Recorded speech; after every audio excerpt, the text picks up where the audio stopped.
effrayant. Mais non. Par contre, comment ça pétarde. Mais elle prend quoi, 11 000, 13 000? Moi, mon pic de coupe, il a 11 500 tours.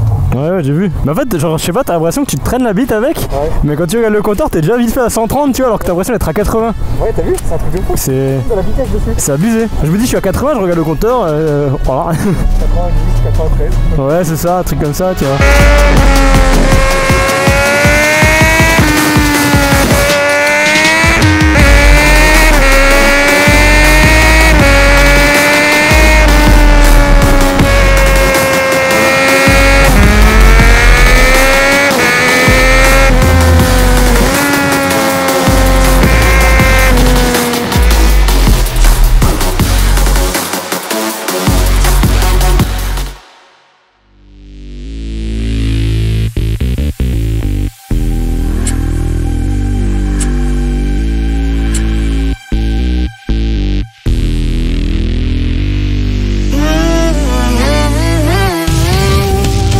Du coup, tu m'as dit, attends, ta ligne là, t'as combien de chevaux? 124? 130. 130. Avec la ligne. D'origine, c'est 125. Vu que là, il y a la ligne dessus, c'est 130.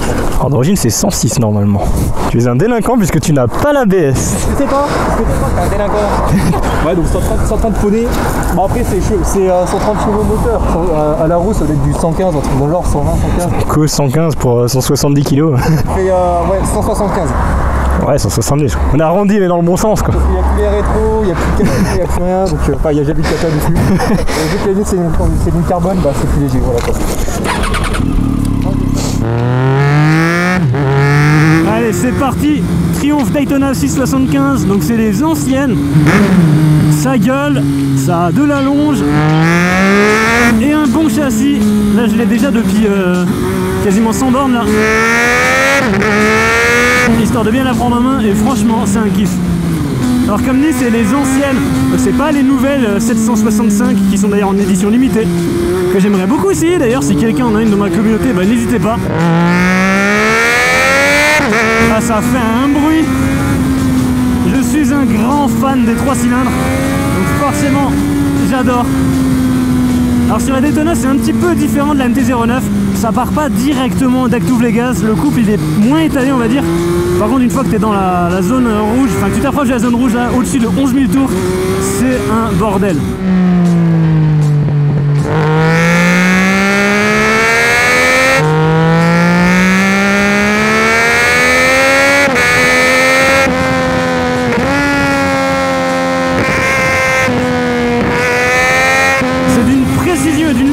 C'est un truc de fou. En vrai, il m'a dit ça freine pas de ouf, il n'y a pas d'ABS, il n'y a pas beaucoup de mordants. Mais en vrai, le freinage il est quasiment similaire à la MT-09 que j'ai. Donc je suis pas vraiment perdu. Je freine aux mêmes endroits dans les virages et avec la même puissance de freinage. Donc ça me dérange pas trop. Après, c'est sûr que pour avoir essayé d'autres motos qui freinent beaucoup mieux, bah du coup il y a mieux effectivement.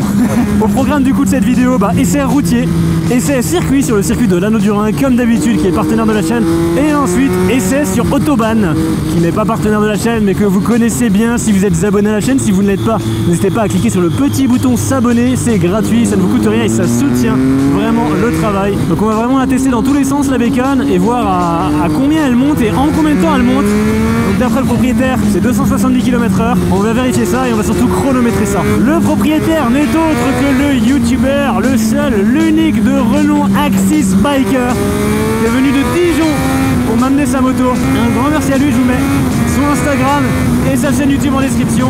N'hésitez pas du coup à aller faire un petit tour si vous aimez les Daytona. Je dois parler super fort parce que je ne m'entends pas du tout, on se rend pas compte dans les vidéos, mais le bruit il est aberrant, c'est un truc de malade, ça gueule, genre à chaque fois que je m'arrête j'ai les tympans qui sifflent.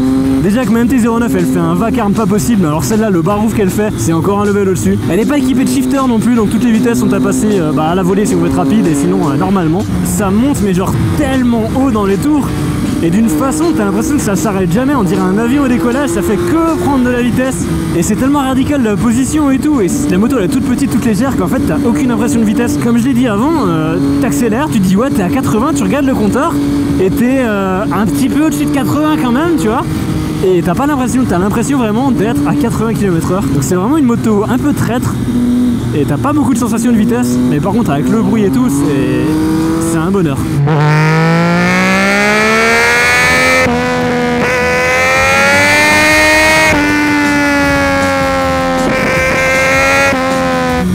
partir ici. Je vais faire demi-tour pour partir direct dans le bon sens parce que avant le virage c'est pas le bon plan. C'est vrai que derrière il y a une falaise, devant il y a un trou. J'avais oublié que ça braquait pas. Saleté va. Allez hop, on est reparti.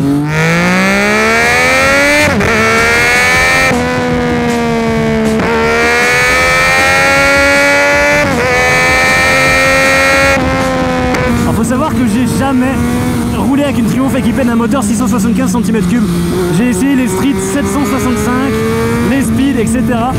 Mais jamais la 675 puisque en fait c'est simplement une moto qui n'est plus produite. Pour le coup c'est full découverte.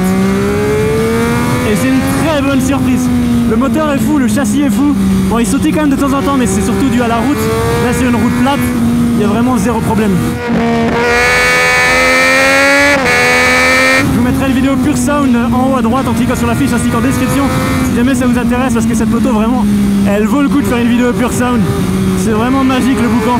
Par contre, c'est perturbant l'espèce de shift light. Je sais pas comment, c'est même pas un shift light parce que ça monte, c'est bleu. Et du coup, j'ai l'impression de faire des appels de phare en fait, alors que pas du tout. Ah, c'est un plaisir. Il faut savoir qu'il y a zéro électronique sur la moto. Il n'y a pas d'ABS, pas de traction control, pas de poignée de gaz électronique, rien du tout. C'est vraiment le feu. J'adore cette bécane. 140 chevaux, 175 kg. Il y a un couple qui est vraiment pas mal, mais comme dit, qui est très haut. En bas, il n'y a pas grand chose. Et dès qu'on monte, ça devient le bonheur. Ah, le bruit quand ça résonne à côté des falaises là.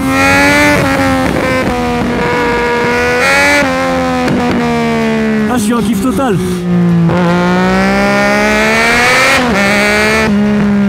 C'est n'importe quoi. Alors regardez-moi ça. Oh là là. Eh, c'est une 2008 ou 2006, j'ai de nouveau oublié. 2006, ok. Bah, c'est barré on dirait. Bon, ça va, c'est pas barré en fait. Ah, de la neige. Ouais. C'est pour ça qu'elle est barrée. Hein. Bon, il faut faire un choix. Qu'est-ce qu'on fait? Est-ce qu'on y va ou qu'on y va pas? On a plus vite fait de faire demi-tour.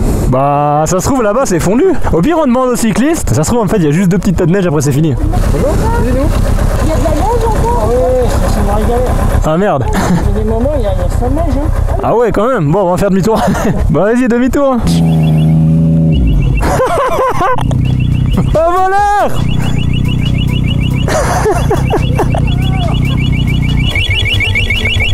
Appuie sur le bouton. La télécommande de l'alarme. J'ai appuyé sur le bouton. Bah en tournant t'as dû la coincer contre le compteur. Mais non, faut l'enlever, là tu l'as activé.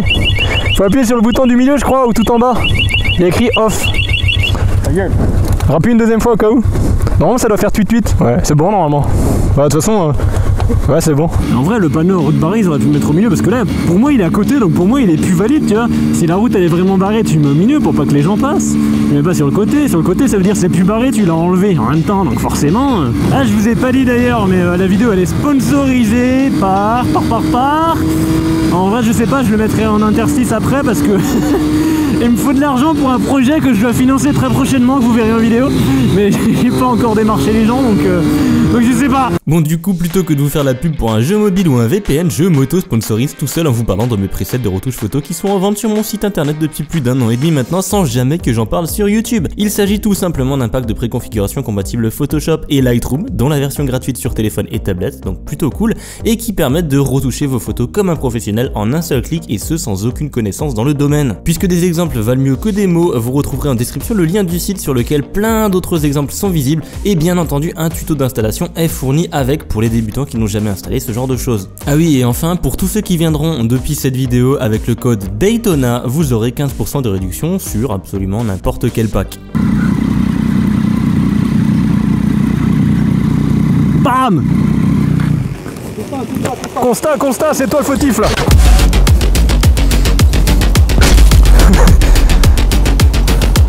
Il y a la clé. Quoi, je peux l'enlever là. Tu veux l'enlever? Ouais, y a plus besoin là, on va faire quasiment que la ligne droite. En vrai, on n'a pas le temps de refaire l'école là. On a 1 heure de route jusqu'à la maison, on va prendre les nationales et l'autoroute. C'est marrant. Bah, moi ça j'adore moi. Ligne droite, autoroute, t'as vu? Ça là. Ah. Daytona, fond 6.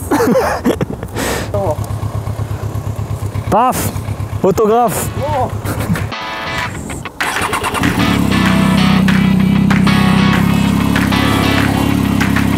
C'est bon?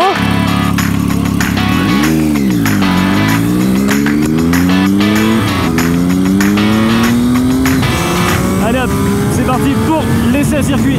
Un grand merci à l'Anneau du Rhin qui encore une fois me prête le circuit pour faire mes essais. En vrai, 2 vitesses sur la Daytona c'est largement suffisant. Ça monte tellement dans les tours que t'as pas besoin de plus.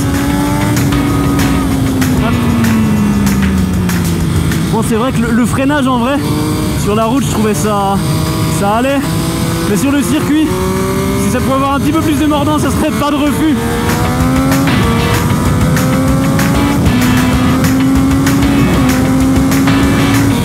Donc quand je disais qu'il n'y avait pas d'électronique, elle n'a pas non plus de shifter malheureusement, donc c'est tout à la main.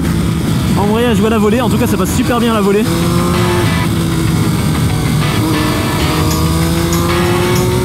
C'est super agile, super maniable. Comme il a dit sur l'autoroute, c'est un TGV. Et là sur le circuit, je sais pas à quoi on pourrait l'apparenter, mais c'est super souple, super simple à conduire. C'est vraiment limite à la portée de n'importe quel débutant.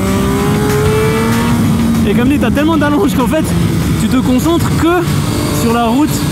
T'as même pas besoin de te faire chier à passer les vitesses sur la rétrogradée. La deuxième, elle suffit à tout faire. Regardez là, hop, tu lâches les gaz. T'as 13 000 tours. Et ça suffit pour passer. La troisième, elle sert à rien.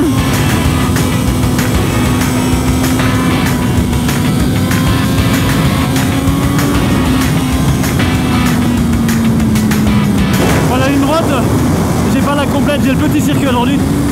Mais en vrai, ça suffit large. La ligne droite, c'est bien pour les 1000 cm3. Et pour un petit 675, en vrai, y a pas besoin. C'est déjà quasiment au taquet, au bout de la ligne droite, alors que c'est la petite. Avec le bruit que ça fait, à mon avis, on m'entend jusqu'au village à côté, qui est genre à 5 bornes. Parce qu'on m'a dit déjà avec la R1, là je crois qu'on fait plus de bruit que la R1 pour le coup. C'est un vrai bordel. T'as même pas besoin de trop déhancher pour toucher. C'est vraiment un jeu d'enfant.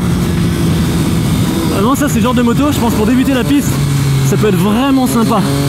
Ça coûte pas trop cher. C'est vraiment une vraie sportive. Ultra simple à conduire. Malgré qu'il n'y ait aucune aide. Il n'y a pas besoin en fait d'aide sur cette bécane. Elle est tellement simple.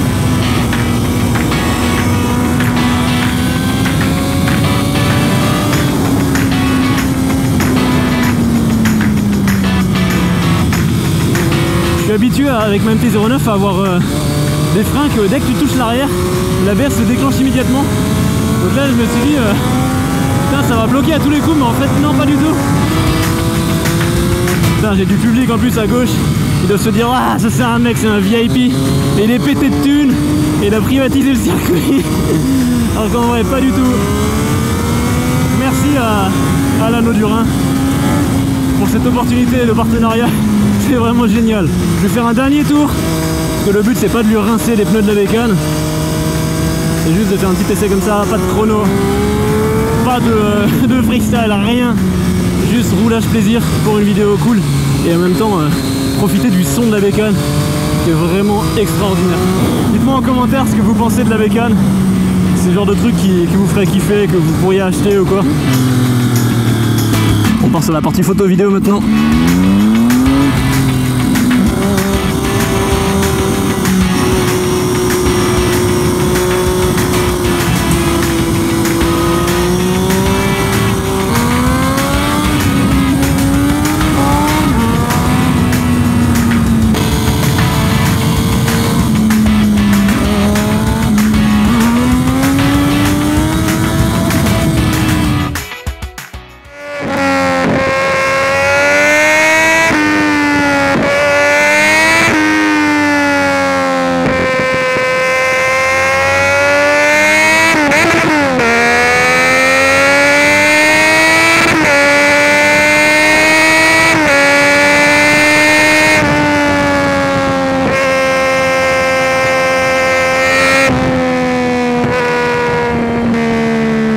Alors mesdames, messieurs, jour 2, on est de nouveau sur l'autobahn. Pourquoi on est sur l'autobahn, Axis Biker? Parce que une deuxième fois. Pierre, monsieur Strat, Pardon? n'a pas pris la peine de vérifier les branchements de son micro. Mais qui c'est qui a fait les branchements du micro?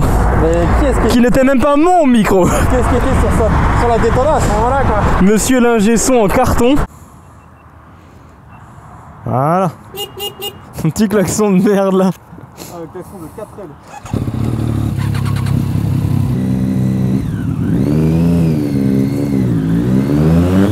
Ouais, ça va être parfait, on est parti exactement au bon moment là. Impeccable, y'a personne devant. Ok, bon bah c'est quoi, on va tenter ici les gars.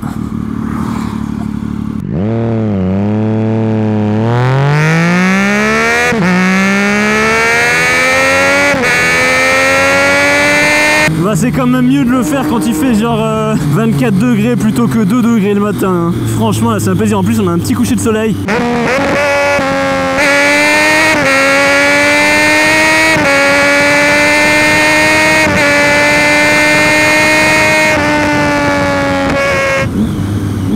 Oh, le mec il s'est... C'est aussi long que large donc en même temps forcément.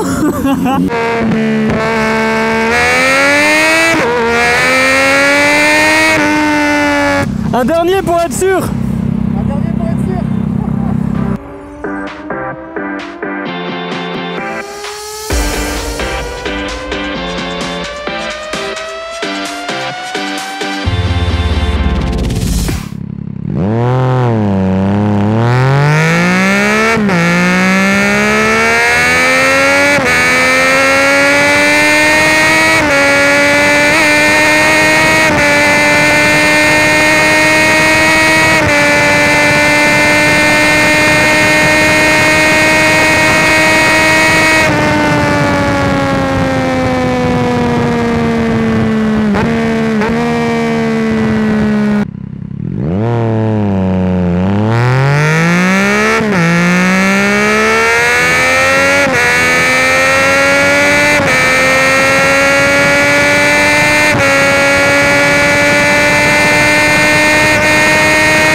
C'est bon, on va au parking et on change, j'ai ce qu'il me faut. C'est bon, t'as eu la vitesse max? Ouais. T'as pris combien? 2,66. Bon, t'as pris plus qu'hier. Bah non, j'ai fait 266 hier aussi. Ah ouais? Ouais. Pouh, on a réussi. Vas-y, coupe l'enregistrement du coup là-dessus. Oh non, il s'est éteint. C'est une blague.